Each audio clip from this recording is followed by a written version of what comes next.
रात के लगभग 11 बजे थे। पूरा शहर बारिश में डूबा हुआ था। सड़कें सुनसान थी और ठंडी हवा किसी अनहोनी का एहसास करा रही थी। तभी शहर के सबसे बड़े बिजनेसमैन राघव मल्होत्रा को एक फ़ोन आया। फ़ोन उठाते ही दूसरी तरफ से सिर्फ एक आवाज़ आई, जो दर्द तुमने 15 साल पहले किसी को दिया था, वही दर्द तुम्हारे घर लौट कर आने वाला है। इतना कहकर फ़ोन कट गया। राघव का चेहरा डर से पीला पड़ गया। उसके हाथ कांपने लगे। उसकी पत्नी नीलिमा ने पूछा, क्या हुआ? राघव बोला, कुछ नहीं, शायद किसी का मजाक था।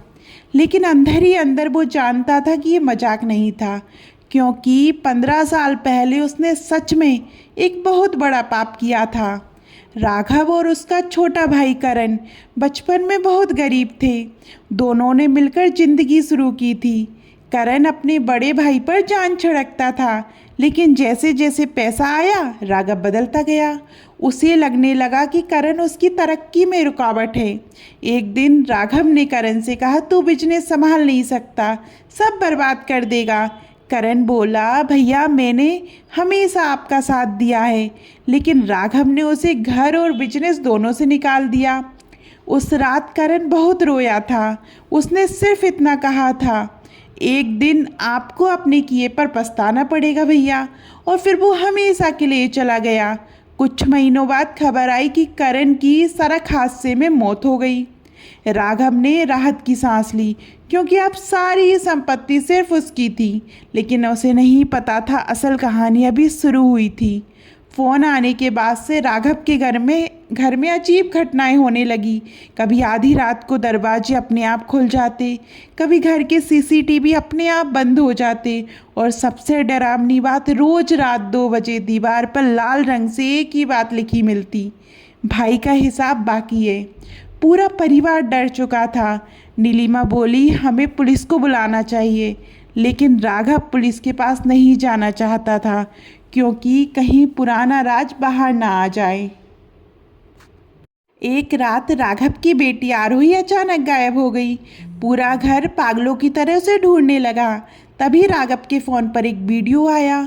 वीडियो में आरोही एक अंधेरे कमरे में बंधी हुई थी और पीछे से एक आदमी की आवाज़ आ रही थी, जिस तरह तुमने एक भाई को उसके परिवार से अलग किया था, आज तुम भी वही दर्द महसूस करो। राघव डर गया। उसने कांपती आवाज़ में पूछा, तुम कौन हो? आदमी बोला, मैं वही हूँ जिसे तुमने 15 साल पहले मार दिया था। राघव के पैरों तले जमीन खिसक गई। उसे लगा करण वापस आ गया है। अगले दिन पुलिस इंस्पेक्टर कबीर केस की जांच करने आया। कबीर बहुत तेज़ दिमाग वाला अधिकारी था। उसने घर के हर सदस्य से पूछताछ की। तभी उसे पता चला कि करण की मौत वाली रात की पुलिस फाइल अचानक गायब हो चुकी थी। अब कबीर को यकीन हो गया कि मामला सिर्फ किडनैपिंग का नहीं बल्कि पुराने मर्डर का है। उधर राघव धीरे धीरे टूटने लगा था। उसे हर जगह करण दिखाई देने लगा, कभी शीशे में, कभी अंधेरे कमरे में, कभी अपनी बेटी के पीछे खड़ा हुआ। एक रात डर के मारे उसने शराब पी ली। तभी उसके कमरे की लाइट बंद हो गई। कमरे में सिर्फ एक आवाज़ गूंजी, भैया पहचान लिया मुझे? राघव जोर से चिल्लाया, करण मुझे माफ़ कर दो। अचानक लाइट जली। सामने कोई नहीं था, लेकिन बेड पर एक पुरानी तस्वीर रखी थी, जिसमें राघव और करण बचपन में साथ मुस्कुरा रहे थे। पीछे लिखा था, जिस भाई के लिए तुम दुनिया थे, उसी को तुमने ख़त्म कर दिया। अब राघव पूरी तरह टूट चुका था। अगले दिन उसने इंस्पेक्टर कबीर को सब सच बता दिया। उसने कबूल किया, मैंने ही करण को मरवाया था। असल में करण की मौत एक्सीडेंट नहीं थी। राघव ने अपने आदमियों से उसकी गाड़ी का ब्रेक फेल करवाया था, क्योंकि उसे डर था कि करण बिजनेस में हिस्सा मांग लेगा। ये सुनकर कबीर भी सन्न रह गया। लेकिन तभी केस में सबसे बड़ा मोड़ आया। कबीर बोला, अगर करण मर चुका है तो फिर आपकी बेटी को किसने उठाया? राघव के चेहरे का रंग उड़ गया। उसी रात कबीर को एक सुराग मिला। जिस नंबर से वीडियो आया था वो शहर के बाहर एक पुराने गोदाम का था। पुलिस तुरंत वहां पहुंची। अंदर का नज़ारा देखकर सब दंग रह गए। आरोही वहां सुरक्षित बैठी थी और उसके सामने खड़ा था करण का बेटा अर्जुन। राघव हैरान रह गया, तू जिंदा है? अर्जुन की आंखों में आंसू थे। वो बोला, मेरे पापा उस हादसे में नहीं मरे थे।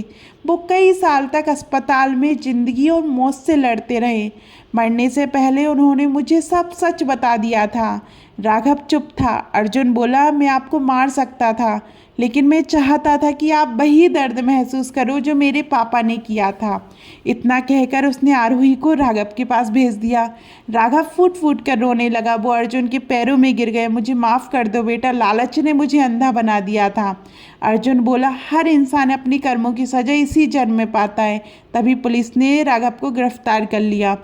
जाते जाते राघव ने आखिरी बार आसमान की तरफ देखा, जैसे पहली बार उसे अपने भाई करण की सच में याद आई हो। और शायद आज पहली बार करण की आत्मा को भी शांति मिली थी।